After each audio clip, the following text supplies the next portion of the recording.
తాకట్లో ఉన్న మీ బంగారాన్ని విడిపించి ఆ రోజు ఆన్లైన్ రేటుకి కొంటాం. Sharma gold company.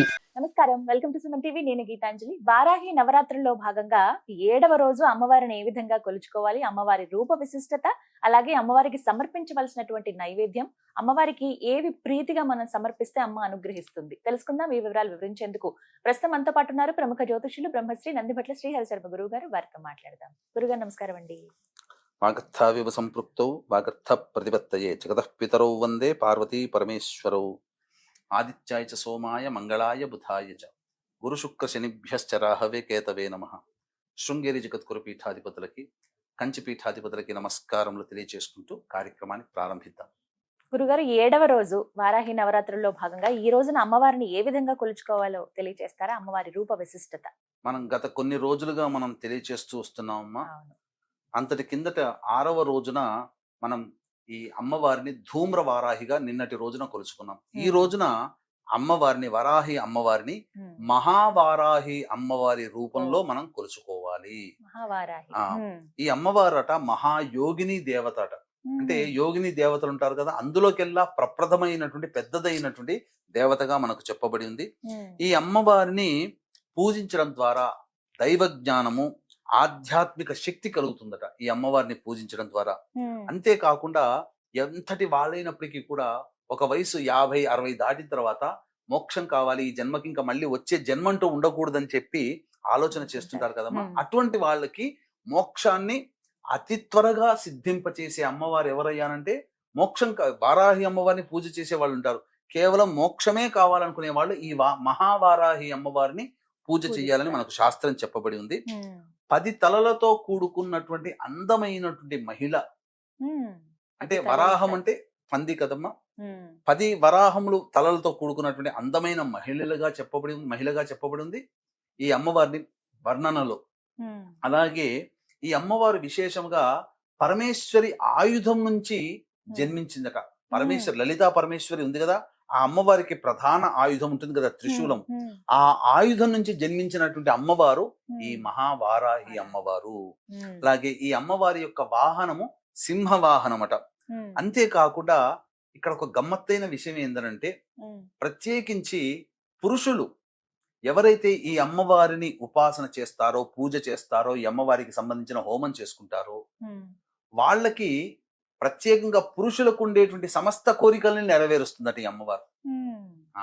పురుషుల కోరికలను నెరవేర్చే దేవతగా ఈ మహావారాహి అమ్మవారిని మనం కొనియాడడం జరగచ్చు. అలాగే మనము అమ్మవారి యొక్క దుర్గా నవరాత్రులు కావచ్చు, ఇంకేదైనా నవరాత్రుల్లో అన్ని కూరగాయలు కలిపి శాకంబరి ఉత్సవం చేస్తాం కదా. ఈ రోజున అమ్మవారికి అనేక కూరగాయల్ని నైవేద్యంగా పెట్టాలి. అలాగే విశేషంగా కదంబము అని అంటారు, హవ్యల్ అని అంటారు. అన్ని కూరగాయలు కలిపినటువంటి నైవేద్యం ఉంటుంది కదా, ఆ నైవేద్యం అమ్మవారికి ఈ రోజున పెట్టాలట. కాబట్టి చాలా విశేషమైనటువంటిది. ఈ అమ్మవారిని పూజ చేయడం ద్వారా భయం అనేది లేకుండా పోతుందట. కష్టములన్నీ కూడాను నివారింపబడతాయట. సంతోషం కలుగుతుంది. ప్రపంచంలో దుర్భిక్షం, కరువు, కాటకాలు వచ్చినప్పుడు ఈ అమ్మవారిని, మహావారాహి అమ్మవారిని పూజిస్తే సకల శుభాలు కలుగుతాయని చెప్పి మనకు శాస్త్రం చెప్పబడి ఉంది. కాబట్టి వీక్షించేటువంటి ప్రేక్షకుల్లో ఈ రోజున, ఈ 7వ రోజున అన్ని రకాల కూరగాయల్ని నైవేద్యంగా పెట్టాలి, లేదా అన్ని రకాల కూరగాయలు కలిపి వండినటువంటి కదంబాన్ని నైవేద్యంగా పెట్టాలి. ఆ భావనతో అమ్మవారిని, ఆ విధమైనటువంటి భావనతో అందమైనటువంటి వరాహ రూపం కలిగినటువంటి అమ్మవారిగా మనస్సులో భావన చేస్తూ ఆ అమ్మవారిని పూజ చేసినటువంటి వాళ్ళకి ఎల్లప్పుడూ కూడా ఆ కుటుంబంలో అన్నపానాదులకి లోటు అనేటువంటిది ఉండకుండా ఈ అమ్మవారు మనల్ని కాపాడుతుంది అని చెప్పవచ్చు.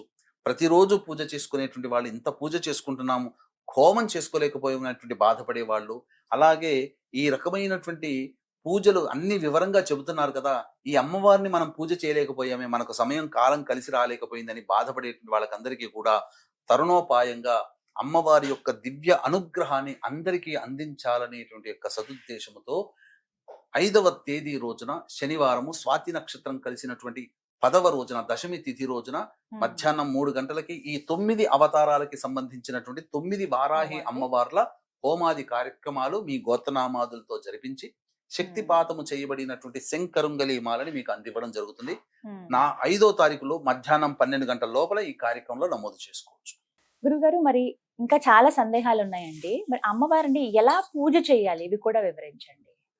అమ్మవారు మనకు ఈ సంబంధించినటువంటి లలిత అమ్మవారిలో సైన్యాధ్యక్షురాలుగా ఈ అమ్మవారి గురించి చెప్పడం జరిగిందమ్మా. ఉమ్. ఈ అమ్మవారు రథం పేరట ఉమ్. కిరిచక్రము అని అంటారు. ఉమ్. అంటే 1000 వరాహములు ఉండి లాగుతూ ఉంటే అమ్మవారు రథం మీద కూర్చొని వస్తూ ఉంటుందట ఈ అమ్మవారు. ఉహుం. చాలా విశేషమైనటువంటి అమ్మవారమ్మ. ఈ అమ్మవారికి సంబంధించి విశేషమైనటువంటి ఏ నెలలోనైనా కానీ ఉమ్. ఈ అమ్మవారి అనుగ్రహం కావాలి అనుకున్నటువంటి వాళ్ళు రేవతి నక్షత్రం రోజున ఈ అమ్మవారి పూజ, అర్చన, అభిషేకము, హోమము చేస్తే ఉమ్. ఈ అమ్మవారు అతి శీఘ్రంగా ఫలిస్తుందట రేవతి నక్షత్రం ఉన్న రోజున చేస్తే. ఉమ్. అలాగే ఈ అమ్మవారు ఎవరయ్యానంటే సాక్షాత్తు విష్ణువు వరాహ అవతారం అయితే ఉమ్. ఆ వరాహ రూపానికి జోడీగా లక్ష్మీ అమ్మవారు వారాహి అమ్మవారి రూపాన్ని ధరించి ఉమ్. ఉన్నది. అందుకే ఈ అమ్మవారి లక్ష్మీ సహస్రనామాల్లో వారాహి, ధరణి, ధ్రువ అనేటువంటి యొక్క సహస్రనామంలో ఒక నామం. ఉమ్. అంతేకాకుండా ఈ అమ్మవారు ప్రధానంగా ఈ అమ్మవారిని విశ్వేశ్వరుడు, కాశీ విశ్వేశ్వరుడే. ఎందుకంటే కాశీ క్షేత్రానికి క్షేత్ర పాలకురాలు ఈ వారాహి అమ్మవారు అయితే, విశ్వేశ్వరుడు విశేషంగా ఈ అమ్మవారిని వింధ్యాచలం కొండలో ఈ అమ్మవారిని ప్రతిష్ఠ చేశాడు. ఇప్పటికీ కూడా ఆ అమ్మవారు పూజలు అందుకుంటూ ఉంది. అంతేకాకుండా ఈ అమ్మవారికి పూజ చెయ్యాలి అనేటువంటి ఆలోచన ఉన్నటువంటి వాళ్ళు రాత్రి దేవత ఈ అమ్మవారు కాబట్టి, అంటే సూర్యోదయం నుంచి సూర్యాస్తమయం వరకు కాకుండా అమ్మవారికి ఇష్టము రాత్రి సమయం కాబట్టి సూర్యాస్తమయం తర్వాతనైనా కానీ లేదా సూర్యోదయం లోపలనైనా కానీ కాలకృత్యాలు తీర్చుకొని ఖచ్చితంగా ఈ అమ్మవారి పూజ చేసుకుంటే విశేషమైనటువంటి ఫలితాలు కలుగుతాయి. రాత్రి దేవత అన్నారు కాబట్టి రాత్రి సమయంలో సూర్యాస్తమయం తర్వాత చేసుకునే వాళ్ళైతే ఖచ్చితంగా సూర్యాస్తమయం కంటే ముందే దంతధావనము, కాలకృత్యాదులాగా మళ్ళీ తీర్చుకొని అప్పుడు పూజాది కార్యక్రమాలు చెయ్యాలి. అయితే ఈ పూజాది కార్యక్రమాలలో సాధారణంగా కలశం పెట్టుకునే అవకాశం ఉన్న వాళ్ళు కలశం పెట్టుకోవచ్చు. కలశం పెట్టుకోకపోయినా మాకు ఆచారం లేదు అన్న వాళ్ళు చక్కగా ఈ అమ్మవారికి సంబంధించి చిత్రపటాన్ని పెట్టుకోవాలి. అయితే శక్తి ఉంటే ప్రధానంగా మొట్టమొదటగా శ్రీచక్రము కానీ లేదా లలితా అమ్మవారి చిత్రపటము, ఒకవైపున కుడివైపున ఈ దండిని దేవి అంటే వారాహి అమ్మవారు, ఎడమ వైపున మంత్రిని కాబట్టి రాజశ్యామల అమ్మవారి 3 చిత్రపటాలని పెట్టి చేసుకుంటే చాలా విశేషమైనటువంటి ఫలితం కలుగుతుంది. లేదా అమ్మవారి చిత్రపటం ఒక్కటి పెట్టుకొనైనా కానీ పూజ చేసుకోవచ్చు. ఈ అమ్మవారు పూజ చేసే సందర్భంలో విశేషముగా అభిషేకము, అర్చన ఇవన్నీ జరిపిన తర్వాత ప్రతిరోజు ఖచ్చితంగా లలితా సహస్రనామ పారాయణం చేయాలండి. ప్రతిరోజు చేయాలి. ఎటువంటి పుష్పాలను అమ్మవారికి సమర్పించాలి గురుగారు? ప్రత్యేకం ఏమన్నా ఉందా అండి? ఈ అమ్మవారికి ప్రధానంగా పుష్పములు అనేటువంటిది నీలి రంగు పుష్పాలతో అర్చన చేయాలి. అంటే నీలి రంగు చామంతి పుష్పాలు కానీ లేదా నీలి రంగు శంఖు పుష్పాలు దొరుకుతాయి కదమ్మా, ఆ పుష్పాలతో అర్చన చేసిన అమ్మవారికి ఇప్ప పూలు అని అంటారు కదమ్మా, ఆ ఇప్ప పూలతోనైనా కానీ అర్చన చేయవచ్చు. అయితే అమ్మవారికి దీపారాధన చాలా ప్రీతికరం. ఈ దీపారాధనలో ఏ దేవతకి లేనటువంటి విశేషమైనటువంటి దీపారాధన ఒకటి ఉంది. కందగడ్డ దొరుకుతుంది కదమ్మా, ఆ కందగడ్డని దీపపు కుందిలాగా తొలుచుకోవాలి. మధ్య భాగంలో కొద్దిగా తొలుచుకుంటే ఆవు నెయ్యి కానీ, ఈ అమ్మవారికి ఇష్టమైనటువంటి నూనె దీపం ఏ దీపారాధన అంటే విప్ప నూనెతో దీపారాధన చేసుకోవాలి. విప్ప నూనె ఒరిజినల్ దొరికితే మంచిది, లేకపోతే ఆవు నెయ్యితో దీపారాధన చేయొచ్చు. కానీ కంద దీపములో కందగడ్డతో దీపముగా చేసి కంద దీపాన్ని గనక పెట్టినట్లయితే అమ్మవారు చాలా విశేషమైనటువంటి సంతృప్తి కలుగుతుంది. అమ్మవారికి ఇవన్నీ ఇష్టమట, ఇలా చెయ్యాలి. ఈ విధంగా ఇప్ప పువ్వులతో కైనా కానీ అర్చన చేయవచ్చు. బాగా ఇష్టమైంది ఏంటండి అమ్మవారికి? ఎవరైతే ఈ నవరాత్రులు చేస్తున్నారో ఖచ్చితంగా ఇవి అమ్మకి సమర్పిస్తే ఇక అమ్మవారి అనుగ్రహం ఖచ్చితంగా కలుగుతుంది అనేటువంటిది ఏదన్నా ఉందా అసలు? అమ్మవారికి ప్రధానంగా ఇష్టమైనటువంటి చెప్పబడినటువంటిది బెల్లం పానకం.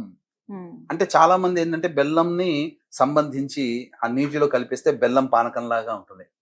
కానీ రాజమండ్రి ఆ చుట్టుపక్కల జిల్లాల్లో ఉన్నటువంటి వాళ్ళకి బెల్లం పాకము అని అంటే ఆ బెల్లం తయారు కాకముందు తేనెలాగా ఒకటి ఊరుతుంది, చిక్కగా ఉంటుంది. దాన్ని నైవేద్యంగా పెట్టవచ్చు, లేదా తేనెనైనా నైవేద్యంగా పెట్టవచ్చు.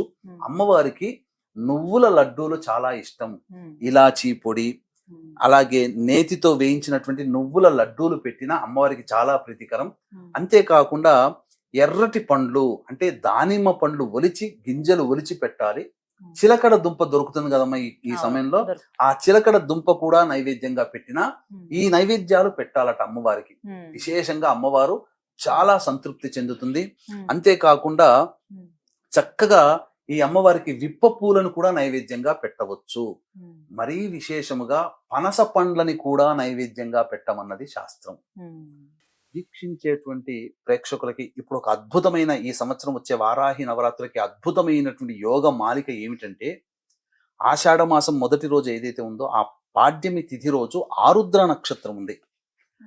ఈ 9 రోజుల నవరాత్రులు అయిపోయిన తర్వాత శుక్రవారం నాడు తీయకూడదు, అమ్మవారు ఉద్వాసన చెప్పకూడదు. కాబట్టి 10వ రోజు అయినటువంటి దశమి తిథి రోజున ఉన్న నక్షత్రము కూడా గొప్పదైనటువంటి స్వాతి నక్షత్రం.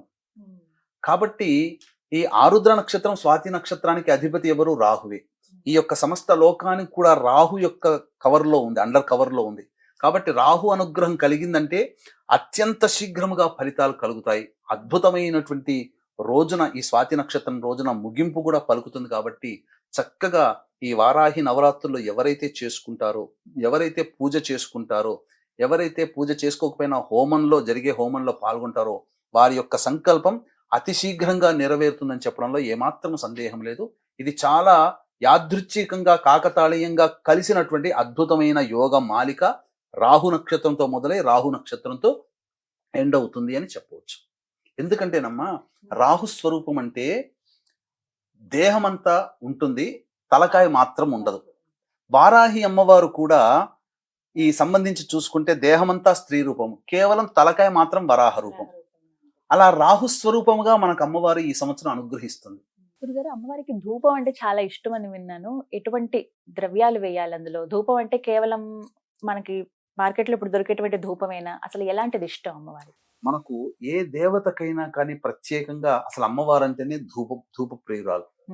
కానీ ఒక్కొక్క అమ్మవారికి కొన్ని వస్తువులు వాడమని చెప్పబడి ఉంటే, ఈ వారాహి అమ్మవారికి చెప్పబడినటువంటి ధూప ద్రవ్యాలు సాధారణంగా బయట దొరుకుతాయి. విశేషమైనటువంటి కొన్ని ద్రవ్యాలు తీసుకొని వచ్చి ధూపం గనక వేసినట్లయితే ఆ ఇంట్లో నకారాత్మక శక్తి, నరదృష్టి, నరఘోష, అలాగే ఈ పౌర్ణమి అమావాస్యలో కొంతమంది మానసికంగా ఉద్రేకం పొందుతుంటారు కదా, పిచ్చి పిచ్చిగా అరుస్తుంటారు కదా, అటువంటి వాళ్ళని ఆ అమ్మవారి యొక్క పూజా మందిరం దగ్గర కూర్చోపెట్టి, మనం పూజ చేసే స్థలంలో కూర్చోపెట్టి ధూపం వేసేటప్పుడు వాళ్ళు ఉన్నట్లయితే వాళ్ళకి పట్టినటువంటి భూత ప్రేత పిశాచ బాధలన్నీ కూడాను ఈ ధూపము వల్ల తొలగిపోతాయి. ఇంట్లో ఉన్నటువంటి నెగిటివ్ ఎనర్జీ అంతా పోతుంది. కాబట్టి వారాహి అమ్మవారికి విశేషముగా ధూప ప్రియురాలు. కొన్ని ద్రవ్యాలు అనేటువంటివి ఇప్పుడు నేను చెప్పడం జరుగుతుంది. సాధ్యమైనంత వరకు ఆ ద్రవ్యాలన్నీ కూడా మీరు తెచ్చుకునే ప్రయత్నం చేయండి. ఒకటి అరా మనకు దొరకకపోవచ్చు, కంగారు లేదు. మిగతా ద్రవ్యాలనైనా కానీ తెచ్చుకొని ప్రతిరోజు కూడా మీరు పూజ చేస్తున్న సందర్భంలో అమ్మవారికి ధూపం వేసి ఆ ధూపాన్ని అంతా కూడా ఇంట్లో గనక పెట్టుకున్నట్లయితే ఇంట్లో పాజిటివ్ వైబ్రేషన్ అనేటువంటిది ఉంటుంది, ఒక ప్రశాంతత చేకూరుతుంది. వీక్షించేటువంటి ప్రేక్షకులు కూడా గమనిక, ఈ యొక్క సందర్భంగా ఈ 9 అవతారాలు 9 రోజుల పాటు 9 అమ్మవారికి విశేష అవతారాలుగా మనం చేస్తూ వస్తున్నాము, చెప్పుకుంటూ వచ్చాము. కాబట్టి ఆ అవతార రూపంగా కొలుస్తూ వస్తున్నాం. కాబట్టి ఇంట్లో పూజ చేసుకున్న, హోమం చేసుకుంటే చాలా మంచిది అని చెప్పి భావించేవాళ్ళు ఈ 9 రోజుల పాటు మనం పూజ చేసుకోలేకపోయామే, మనకు ఆ అమ్మవారి అనుగ్రహం ఎలా కలుగుతుందని చెప్పి పరితపించేటువంటి వాళ్ళకి చక్కటి తరుణోపాయంగా జూలై 5వ తేదీ రోజున దశమి స్వాతి నక్షత్రం కలిసినటువంటి రోజున మధ్యాహ్నం 3 గంటలకి మీ గోత్రనామాదులతో ఈ 9 వారాహి అమ్మవార్ల యొక్క హోమాది కార్యక్రమాలు జరిపించి శక్తిపాతము చేయబడినటువంటి శంకరుంగలీమాలని మీకు అందివ్వడం జరుగుతుంది. ఈ యొక్క కార్యక్రమంలో ఆ 5వ తారీఖు మధ్యాహ్నం 12 గంటల లోపల మీ గోత్రనామాదులు నమోదు చేసుకోవచ్చు. ఇక హోమ ద్రవ్యాలు చెప్పడం జరుగుతుందమ్మా, చాలా జాగ్రత్తగా వినండి. గుగ్గిలం అంటే తెలుపుదైనా నలుపుదైనా కానీ, యాలకుల పొడి, ఇలాచీ పొడి అంటారు అది, అలాగే పసుపు పొడి, మరియు తెల్ల గురివింద గింజల పొడి, తరువాత తెల్ల ఈశ్వరి వేరు మనకు ఆయుర్వేదం షాపులో కానీ పచారీ షాపులో కానీ దొరుకుతుంది. తెల్ల ఈశ్వరి వేరుని పొడి చేయడం, ఆ పొడి అయినా కానీ, తెల్ల జిల్లేడు పువ్వులు తీసుకుని వచ్చి నీడన ఎండించి అది ఆ ఎండించినటువంటి తెల్ల జిల్లేడు పువ్వుల యొక్క పొడిని, మిరియాల పొడి, మిరప పొడి, శొంఠి పొడి, మొత్తం ఈ 9 రకాల ద్రవ్యాలు ఎన్ని కుదిరితే అన్ని తీసుకుని వచ్చి ఆ యొక్క ధూపము గనుక అమ్మవారికి వేసినట్లయితే, మండుతున్నటువంటి ఆ బొగ్గు మీద వేసినట్లయితే ఆ ధూపం వెలువడుతుంది. ఆ ధూపానికి అనేక రకాలైనటువంటి దివ్య శక్తులు వారాహి అమ్మవారి యొక్క అనుగ్రహం కలుగుతుంది.